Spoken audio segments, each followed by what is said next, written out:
Okay, hi everyone, welcome back. This is Eimear, your straight talking dating coach at Kindling Dating. And today I'm talking to Denise, who is a Feng Shui master and Chinese astrology specialist.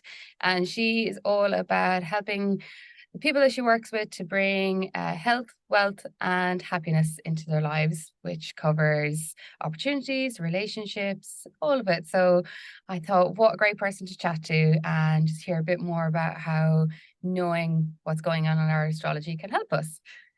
So welcome, Denise. Thank you. Hi, Emma, and it's very lovely to be with you. So should we jump straight into it and just ask you very bluntly, how can Chinese astrology help you to attract love into your life? Okay, so the main premise of Chinese astrology, everything relates back to our date of birth. So from your Chinese astrology chart, you can see who you are. So we can see our strengths and our weaknesses, our opportunities, and challenges that are coming up. But also we can see the kind of flow of our life. So in Chinese astrology, it's like unfolding the map of where we are. So once we know who we are, we can then see where we are on the journey of life. So I say, like, your main chart is like your car, and how you choose to drive your car is along the map that unfolds, which is the story of your life. And a lot of people say, well, why would I want to know that? Because if it's just going to happen anyway, why do I want to know? And it's actually, and this is a really important thing, I think, that the biggest aspect of working with Chinese metaphysics, which is what Feng Shui and astrology is the biggest component of what happens to us in our lives is the component of human free will. So you can have your Feng Shui, which we call your earth look, which is 30%, we say, of what happens in our life. And then we have your heaven look, which is your astrology, and that's another 30%. And the other 40% is your human free will. Mm-hmm. So the largest single aspect of what influences our journey is our human free will. So knowing your astrology means you can see where you are, who you are, and where you are on that map. So then you can make better choices. So it means you can see what is possibly coming up for you, and then you can choose to drive your car in that direction. But if you don't like what looks like the next step for you, and you don't like it, you can carry on driving that car to another point. So you can affect your destiny. So it's not your fate, it's your destiny. So the whole point is we always have choice on that roadmap of life. Now, if we're talking about love, so we have if you look at your astrology, you can see the opportunities. There are two things. You can see the opportunities for where you might meet the person that you're looking for. And also, once you know your chart and once you know yourself, then we are better able to go out and find the person that is the right person for us. So the two things. So it's about being connected to who and knowing who we are. And I don't know about you, Eimear, and tell me what you think, but I think unless we really know who we are, it's very hard to find the person that we want to be with. And so many of us are kind of walking around really not sure who we are. And we end up being a combination of what people have told us we should be, what we think we ought to be, and all this kind of mixed up picture of lack of clarity. So it must be quite hard, therefore, to go out and find the person that is the right one for us. What do you think about that? Yeah, I think that's definitely the case. I think, like in terms of my own kind of personal story, which people will get bored hearing about soon enough, I kind of fell into, because I didn't have anyone to go home to, I worked more. And then it came this like, oh, she's too career focused to find somebody. And I think that became a bit of a defense mechanism of like what I said, when people are like, oh, how come you haven't met someone? It was like, oh, I'm busy, whatever. And I think there's quite a pressure to be like, yeah, I'm a strong, independent woman. I don't need anybody. And I wanted somebody, but I didn't have the courage to admit that. So when I was going out on dates, I was giving off this vibe of I don't need you. And it was like, I knew in my heart of my hearts who I am, and that I wanted to be with somebody, and I wanted a long-term relationship, and I wanted kids, but I got distracted, I guess, by the career bit. And then that became, because everyone kind of labeled me that, I was like, right, okay, fine, I'm the career woman kind of thing. And yeah, I think Yes. if I took more of a pause to like you say, know who you are, then it would have been maybe easier to navigate dating. But equally, I do think things happen in the time that they're meant to happen and in the way that they're meant to happen. Because if I'd met somebody when I was 25, I wouldn't be with the person I'm with now, and I wouldn't have the kids that I have now. So, you know, Yeah, exactly. Yeah, and I completely agree with what you've just said, because the mantra I use with my clients is timing is everything. yeah, And when it's the right time, it is the right time. Um, and the other really great thing about working with Chinese astrology is not only can we know ourselves, we can have a pretty good view on the other person too. yeah. I'm going to come back to that because there's something else that you said that I really liked, where it was like you have the map, but it's how you choose to drive along that map, and it's the choices that you make. And I think quite often when people are, particularly around relationships, it's like, oh, you know, it'll happen when it's meant to happen, and when the stars align, and when my Chinese astrology kicks in, but there's no action taking. And do you Yes. think like you actually, you know, you do have to put in action, and you do have to Yeah. take control? Yeah, because we can't just sit here and wait for that special person to drop from the sky, because it doesn't work like that. Yeah, So, you know, when I work with my clients, it's all about being empowered to take action yeah, at the right time. So it means that if you didn't know it was the right time, you could theoretically miss it, and therefore mm-hmm. miss the most likely timing of meeting Mm-hmm. an important person. So it's really good way of kind of focusing our efforts, Yeah, rather than being kind of scattergun. It's more like, you know, maybe we're in a really important year or a really important 10 years for finding or bringing in the person. But then we need to step forward and meet the chi. So we're working with chi, which is energy. And so we have to step forward and meet the chi and take do our human free will yeah. to connect and therefore bring in that person. Yeah, because I think quite often that bit can be missing when people, I think, more about like it being, you know, things are meant to happen the way they're meant to happen. They forget the bit of your free will, of you making it happen as well. Yeah. I think that's really like interesting how that, like, I guess when somebody initially thinks of Chinese astrology, they might think it's just tell me when stuff is going to happen. I don't have to do anything, but that So empowerment piece is so if it important. was only that easy, Yeah, you yeah. know, I could have just saved myself a whole load of dates. exactly. We would just arrive on the plate as requested. You've got to put the human action Yeah. in. And but knowing when is the right time, because my clients will come on and go, I'd really like to meet somebody, and I can look at their chart and go, actually, this is such a key time for you. You like really focus in, and the reason why you're having these thoughts about meeting somebody is usually because it's like it's here in the chart, and that's why you're having the thoughts. And Yeah. so make a plan, work with the coach or whatever you need to do to make that happen. Yeah. Yeah. And I guess like for people, so quite often some of my clients will have been dating for quite a while, and they're getting to the stage where they're like, they just don't believe that they're going to meet anyone anymore. And again, I guess that might come in where you could look at the chart and be like, oh, well, you weren't meant to meet somebody in the last 2 years. Well, I mean, we No. can. So there's always a possibility. Okay. So yeah, and also, you know, it's never say never, because it's not never. And because if you look at, say, if you took a year and somebody came up and said, oh, I've been dating for 2 years, haven't met anybody, and you open up the chart and you can go, well, might not be the strongest year, but in that year, there's some very strong months when you're very likely to meet Okay. somebody. So let's focus in on those months. And so I work with a lot of my clients, and we have like a plan for the year. And I go, these months, do your work or whatever it is you're doing. These months, this is where you really got to kind of maximize your efforts, and don't let them slip past by doing nothing, because they're Yeah. really critical. So even if it's not in the 10 years, it might be in the year. If it's not in the year, there'll be months when you've got a very strong chance, and it's knowing when to Yeah. take action is the key to that. Oh, that's fascinating. And then you touched on a compatibility. How can Chinese astrology help us with knowing if we're compatible or not. So it's a very unique view onto the characteristics of the other person. So you can see from the chart, first of all, who we are.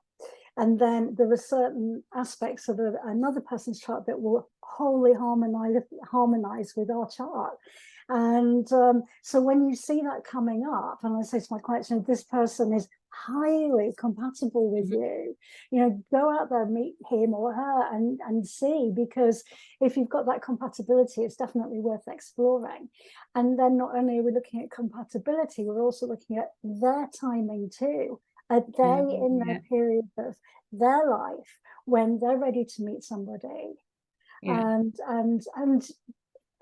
not everybody's looking for what they want personally. We're not all looking for the same thing, and that's okay. So some people go, well, I really want a committed relationship, and some people just want to have a bit of fun, so it's like you can see that from the chart. Depending on what you're looking for, try and find somebody with the same compatibility of timing. And I've been talking to other people recently about how with online dating, quite often we create our profiles to attract as many people as we can. So that whole being clear about what you want, quite often we can be like, I'm looking for a long term, but I'm okay with casual, because that will attract the people that are looking for casual. And it's like, no, you don't want to do that. because it's a mixed message. But the key thing is, when I work with clients and we do a big astrology consultation, and I record it, and I say to them, listen back to this recording and pull out the words, because what I'm giving you here is your dating profile. Because when I talk to somebody about their characteristics and their strengths and all the kind of untapped possibilities, listen to the recording and just write down the headlines of that, and there you go. Because it's very hard, I think, for sometimes you probably work with your clients to do this, to identify who we are and what we want. But you just listen to that, and it's all there. And then equally, I work with clients who will just kind of, maybe I've met 3 possibilities. Can you tell me, whether they are worth pursuing? Because a lot of women come to me and they go, I don't have 8 months to wait to find out that they're not compatible with me. And so you can go, this one, highly compatible and in the right time of their life. This one maybe not quite ready, and maybe looser connection, that kind of thing. It's all there. All from a date of birth. Yes. So the trick is to be able to get the date of birth of the of course. Just sneak their passport away. You just have to coach the client to go, just ask for it. Ask for it. A nice way, and just say, I'm really interested in astrology. And I look at your date of birth. And they might go, are you trying to steal my identity? I think you definitely need to do that in the in-person interaction, as opposed to the messaging before you ever meet up, right? Oh God, how could you possibly text that? Your date of birth, passport number. Definitely. Obviously it's the sort of time and place thing. That's gonna raise some alarms, I think. But if you're interested in astrology, if the other person has a complete aversion to astrology, are you going to be compatible anyway? Possibly not. Yeah. So, and if people go, that's really exciting, let's have a look, then you go, well, that in itself is a good sign.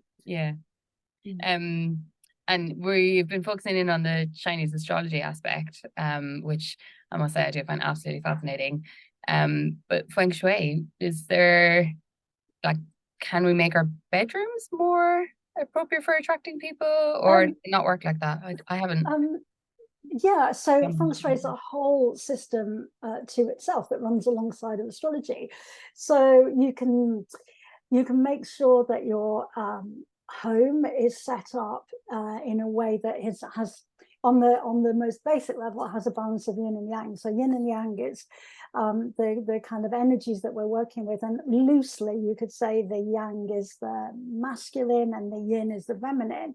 So what we don't want to do is have an overly yin environment where there's no room for the man. There's no room for the yang to come in. Yeah. And it's very easy. Say if we lived alone, to fill it with things that we think are lovely and are lovely, but might be just a bit too much yin.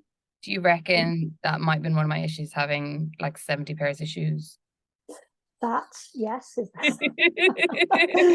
there's lots of, sort of stand back for your environment and go, first of all, is there room for the man? Is there room for one pair of shoes in your but also just in terms of how it feels, and then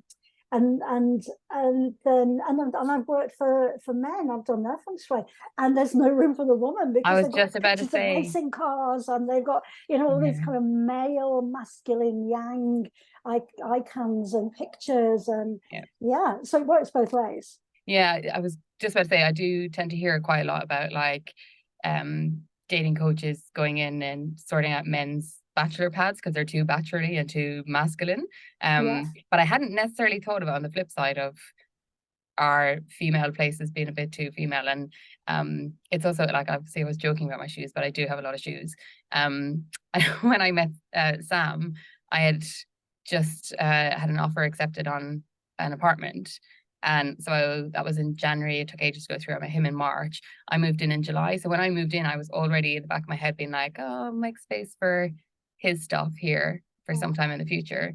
So maybe that was a bit more of me like trusting it and open to letting him in. Yeah, and intuitively knowing that that's what needed to happen. So so it's not just women that overly yin their places, men can overly yang their places too. And it just needs to, I've been over, you need to soften this up a little bit.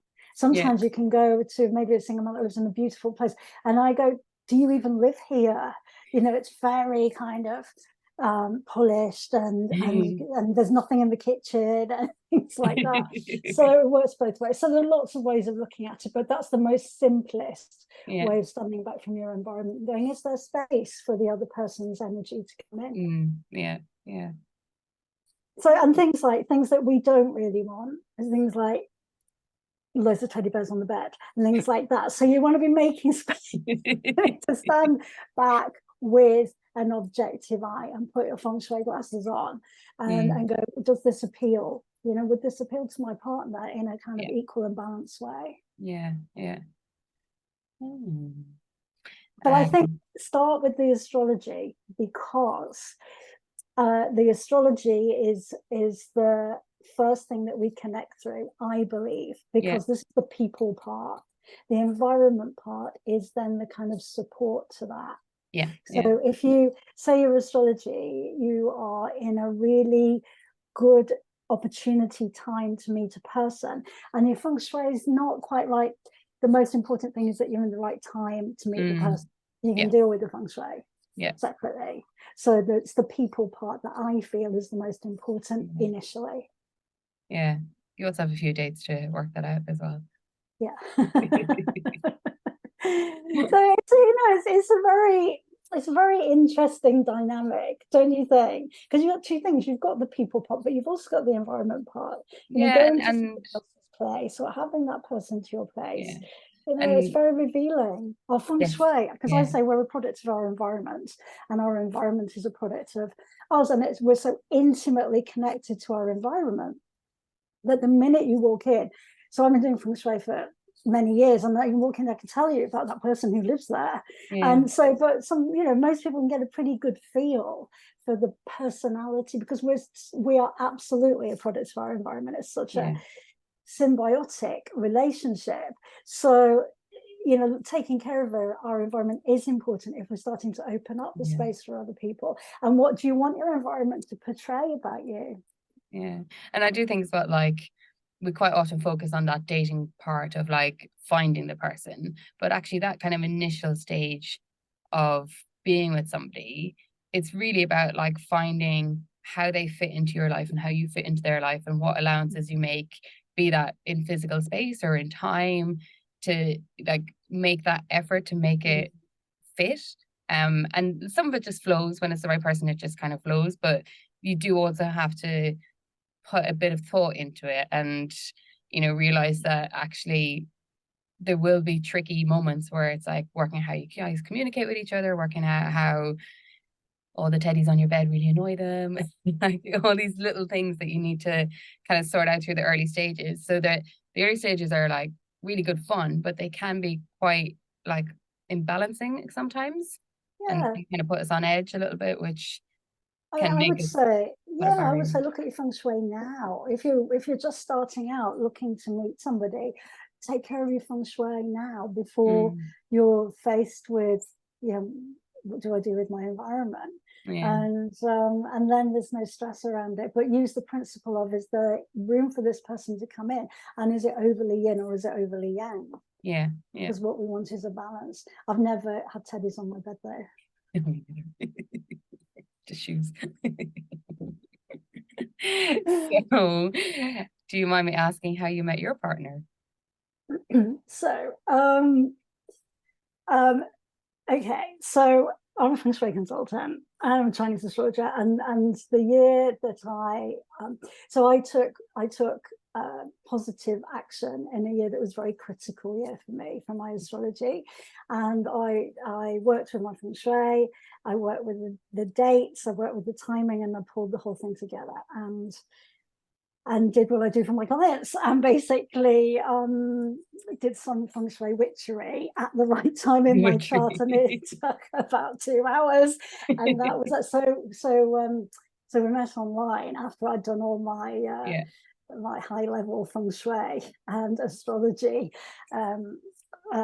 ritual or whatever yeah. to make it happen. But basically, I use the tools in my toolkit, and Mm, we met online. yeah.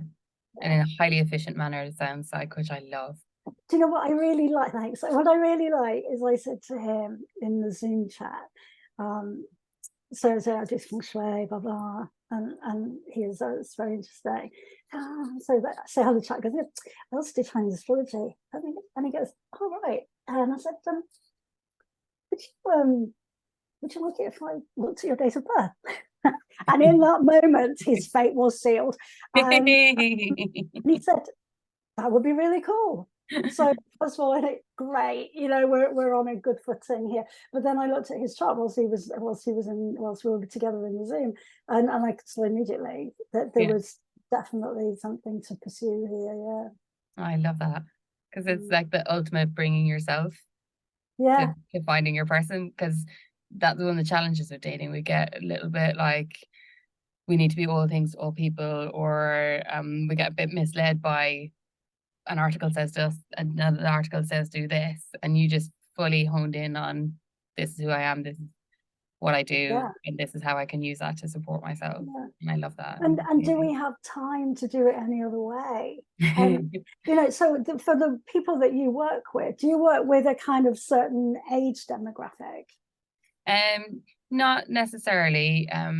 It tends to fall into either people have been dating for a while and have started to lose hope that they're going to meet somebody because it is tough out there and online dating is not always a particularly fun place. Or people who, for whatever reason, find themselves dating again and they're just like, wow, what happened? What is this thing? This thing called online dating.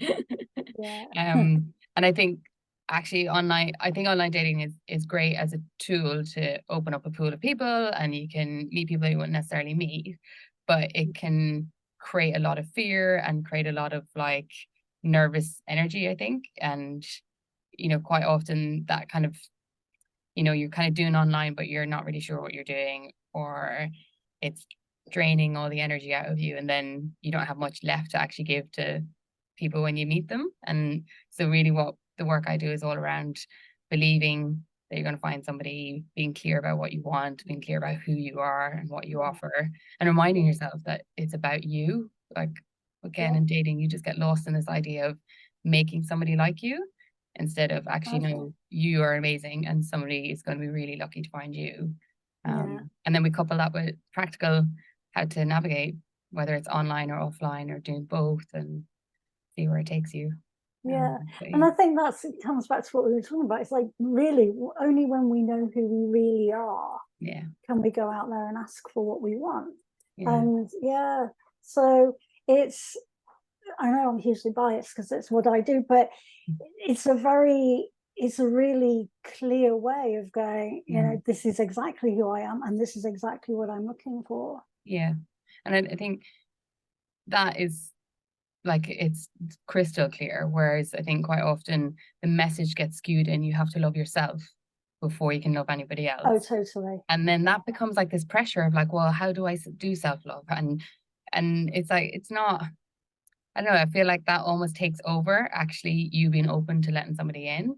And I heard somebody recently say, like, I do love myself, but I also know I have a lot of love to give, which I thought was really beautiful. And that was definitely one of my driving forces. I was like, I know I've got love to give. I know I'm meant to find somebody to share this with. And have you heard, you probably have, but what is the expression? We can only accept love to the degree that we love ourselves. Yeah. So it's something like we can only accept the love to the in the way that we love ourselves, or something like that. It's the same thing. Yeah. You know, so how much we love ourselves also means how much love we can accept from the other person. Yeah. Yeah.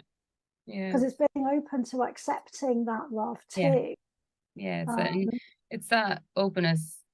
It requires vulnerability, which is the hard part. Yeah. But yeah, I think having different tools like this where you can just be open and honest with yourself about who you are, what you want, how important it is to get it, instead of putting the barriers up to like hide the loneliness or the hurt or the fear of being hurt. That's the work that needs to be done. Yeah. And do you work with your clients and do you write sort of little kind of manifesting shopping list of this is, I want this, this, this, and this? Less of a shopping list and more like, what is it that you want to feel once you're in a relationship? Nice. Because I think sometimes, particularly online, because you can filter so much, we get way too much in our heads of like, they have to have this, this, and this. And actually, the end result that you want is a relationship. And a relationship is built on love, which is a feeling. So like really being able to visualize and know what that feels like, and then using affirmations to walk around going, I already have all that love in my life, will help you attract it in, I think.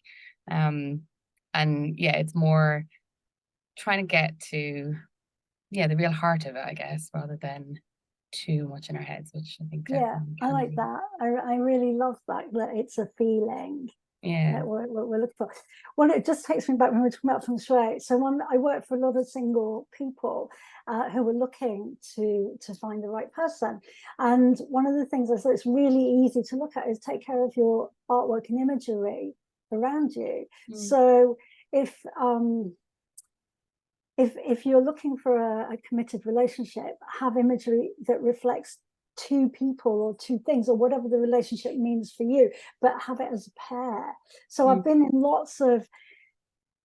had the privilege of going to lots of people's homes who are perhaps looking for a relationship, and they'll have lots of single women pictures and or pictures of people on their own.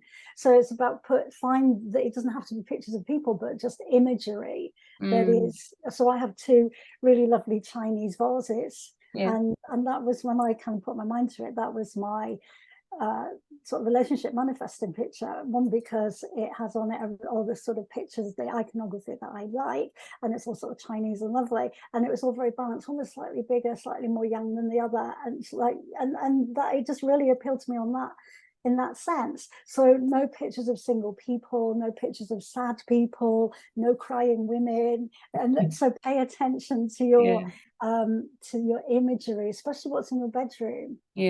So that's open to bringing in. Random side topic, but my parents have this picture of like a lonely old man sitting at this big wooden table having a bowl of soup, and it's in their dining room. And I'm like, that's the most miserable picture ever. Why have you got that there? I don't know why they love it, but they do. So I could take it down and change it for something more abundant and with two people and see how they feel there. Yeah, so things like that are quite important. And it's a small change. So I did many years ago, and a lady had a picture of a woman crying and looking over her shoulder, and I said, tell me about that picture. Sure, I bought that when I split with my ex and how long he's been single. So get rid of the picture. I actually have a free course that I do that is Detox Your Dating. I think I should Oh, add this oh, in, Detox yeah, Your yeah, yeah, Dates as yeah. well.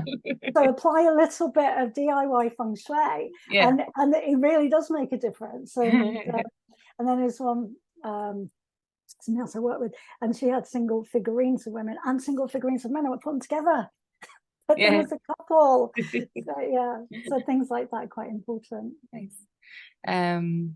Right, well, I think we'll wrap it up because I'm literally turning the same color as my lipstick because it's so hot in London today. Fresh air is needed. But final takeaway for people. So what I would say is do a quick DIY feng shui, as we were talking about. Make sure there's space for somebody to come in, make sure you've got a balance of yin and yang, look at the imagery around your space, make sure it's optimistic and it represents the ideal relationship that you're looking for, no sad people. Make sure it feels abundant. And I would say, I am biased, but do work with an astrologer because it will open up so much self-knowledge, and you'll also know where you are. So ultimately, that's where I would start. And where can we find you? So you can find me on all the social media channels. So Instagram, Denise_O'Dwyer without the apostrophe. I'm on Facebook, all with the same Denise_O'Dwyer. Or you can contact me at Denise@ChineseAstrology.co.uk. I will add in the notes below anyway. Thank you very much. Thank you so much, Eimear. Thank you. I love talking to you. Yeah, I love all your hints and tips. I wish I had you a few years ago. Yeah, but you were in the right time, Eimear, and so it worked for you. But, good luck to all your clients as well. Thank you. Thank you. Thank you so much.